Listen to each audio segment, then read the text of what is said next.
Hello sir, my name is Sultan Suragi and I will explain the Australian parliamentary debate system.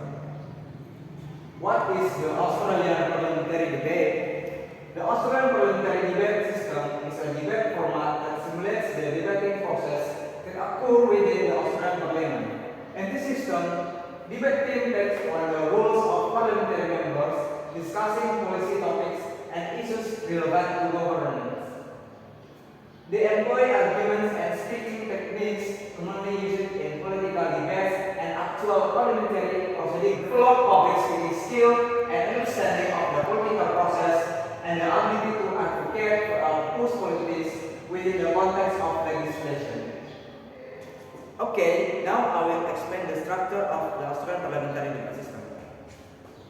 A debate has a chairman who conducts the debate and timekeeper who records the time of each speaker. There are two teams. An affirmative, the team that agrees with the topic, and a negative, the team that disagrees with the topic. Its size consists of three members, first, second, and third speakers. Speaker area. In the Australian parliamentary debate system refers to a debate team member with a specific role in presenting arguments on particular aspects of the debate, such as opening or responding to opponents' arguments. And adjudicators in the Australian parliamentary debate system plays a crucial role in moderating, evaluating, providing feedback, and determining the winner of the debate.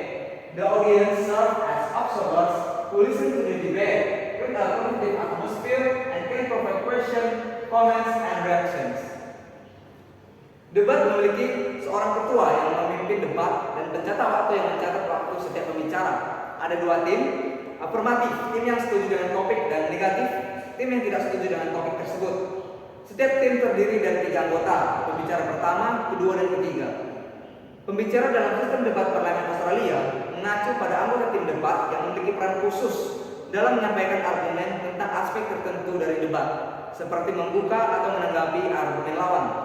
Seorang juri dalam sistem debat parlemen Australia memainkan peran penting dalam memoderasi, mengevaluasi, memberikan umpan balik, dan menentukan pemenang debat. Penonton berperan sebagai pengamat yang mendengarkan debat, menciptakan suasana kompetitif, dan dapat memberikan pertanyaan, komentar, dan juga reaksi. Now I will explain the way of a debate. Chairman berperan sebagai pemimpin berjalannya sebuah debat, dan timekeeper memberikan waktu pada setiap speaker selama 7 menit. The first affirmative team memberikan topik yang akan dibahas dan memberikan definition dan juga statementnya. Lalu first speaker dari negative team menyangkal pernyataan dari first speaker affirmative team lalu memberikan statementnya.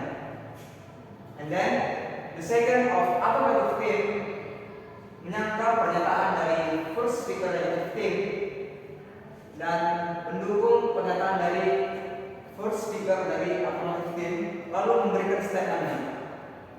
And then the second negative team menyangkal pernyataan dari the second affirmative team dan mendukung pernyataan dari the first negative team lalu dia memberikan statementnya. The third of affirmative team menyangkal pernyataan dari the second negative team lalu mendukung pernyataan dari the second affirmative team dan memberikan statementnya. Begitu juga dengan third speaker of negative team, dia menyangkal pernyataan dari the third affirmative team lalu mendukung pernyataan dari the second negative team lalu ia memberikan pernyataan atau statementnya. Setelah itu, pembicara atau speaker first and second of negative team memberikan conclusion kepada indicators, and then the first or the second speaker of affirmative team memberikan conclusion kepada educators.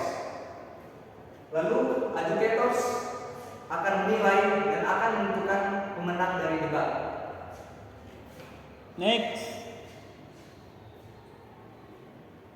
Now I will explain the 5 rules of adjudicators. The first, chief judge. Peran utama dari chair adjudicator adalah memimpin panel juri dan memastikan jalannya debat sesuai dengan aturan dan waktu yang telah ditetapkan. Mereka juga bertanggung jawab untuk mengumumkan hasil debat dan memberikan feedback kepada peserta. The second, government adjudicators. Adjudicators dari pihak pemerintah bertanggung jawab untuk menilai dan memberikan skor terhadap argumen dan performa tim pemerintah atau tim yang mendukung pernyataan. Mereka harus memastikan bahwa tim pemerintah memiliki argumen yang kuat dan dapat mempertahankan posisi mereka. The third is opposition adjudicators. Adjudicators dari pihak oposisi memiliki tugas serupa dengan adjudicators pemerintah, tetapi mereka memiliki oposisi atau tim yang menentang pernyataan.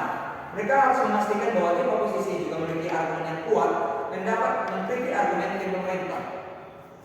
The fourth, technical adjudicators. Adjudicators teknis bertugas untuk menilai aspek-aspek teknis dalam debat, seperti penampilan bahasa, struktur argumen, dan keterampilan berbicara. Mereka memberikan penilaian terhadap bagaimana peserta menyusun dan menyampaikan argumen mereka. And the last, ethics adjudicators. Adjudicators keetikaan memastikan bahwa seluruh peserta berperilaku dengan etika yang baik selama debat. Mereka bisa memberikan penilaian tentang perilaku yang tidak pantas atau tidak etis selama debat. Conclusion. The debate was conducted to discuss and defend different opinions on a particular topic. The structure of a debate consists of an introduction, arguments from the affirmative or pro and opposition or contra teams, and a conclusion. The conclusion serves to reiterate the speaker's position and summarize the main points. And a debate, the conclusion is an essential part of the overall structure. It allows the speakers to summarize their main arguments and leave the lasting impression on the audience. Okay, I think that's all for my presentation. I say thank you for your good attention.